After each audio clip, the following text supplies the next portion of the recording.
ঘরোয়া পরিবেশে মশলা দিয়ে মজাদার চিকেন ফ্রাই তৈরি করুন। তৈরি করে আপনার বাচ্চাদের টিফিনে পরিবেশন করুন। এইভাবে ভাজুন, মশমশা করুন, সাথে সস দিন আর মজাদার টিফিন হিসাবে পরিবেশন করুন। উপকরণ হিসাবে যা ব্যবহার করা হলো: আদা, রসুন বাটা, গোলমরিচের গুঁড়া, সোয়া সস, টমেটো সস, লেবুর রস, সামান্য চিনি, পরিমাণ মতো লবণ দিয়ে ম্যারিনেট করে সামান্য পানি দিয়ে মাংস কিছুটা সিদ্ধ করে পানিতে নিতে হবে। তারপর ময়দা, কর্নফ্লাওয়ার, মরিচ গুঁড়া, লবণ দিয়ে মাংসের সাথে মিশিয়ে তেলে ভেজে নিতে হবে।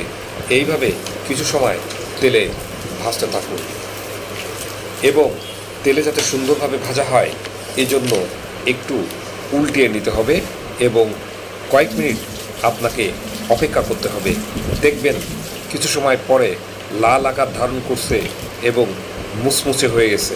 একটু উল্টিয়ে দিবেন, উল্টিয়ে নাড়াচাড়া করবেন, তাহলে আপনার সব পাঁচটা সুন্দর করে ভাজা হয়ে যাবে। এভাবে চিকেন ফ্রাই তৈরি করে আপনার বাচ্চাদেরকে টিফিন হিসাবে দিতে পারেন বা আপনি টিফিন হিসাবে নিতে পারেন অফিসে, বিভিন্ন জায়গায়, এবং সুস্বাদুভাবে তৈরি করে বাসায় পরিবেশন করতে পারবেন।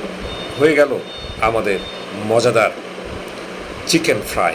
দেখেন কেমন মুচমুচে হয়েছে, কুরকুরে হয়েছে এবং খুবই সুস্বাদু হবে। মনে হবে যেন হোটেলে তৈরি করা বা কোনো রেস্টুরেন্টের, কিন্তু না, আপনি বাসায় তৈরি করে ফেলেছেন এই রকম মজাদার দামি চিকেন ফ্রাই, যেটার অন্যরকম একটা কালার চলে আসছে ইতিমধ্যেই এর মধ্যে। তারপরে সুন্দর করে আপনি তেলটা ঝরিয়ে নেবেন। তেল ঝরিয়ে নিয়ে তারপরে টিস্যু পেপারের উপরে রাখবেন, তাহলে অতিরিক্ত তেলটা ওখানে চুষে নেবে এবং খেতে আরও স্বাস্থ্যকর হবে। বন্ধুরা, হয়ে গেল মজাদার চিকেন ফ্রাই। তারপরে এইভাবে সস দিবেন, সস দিয়ে তারপরে পরিবেশন করবেন আপনার বাচ্চাদের, অথবা আপনি নিজে খাবেন এবং বিভিন্ন গেস্টকেও পরিবেশন করতে পারেন।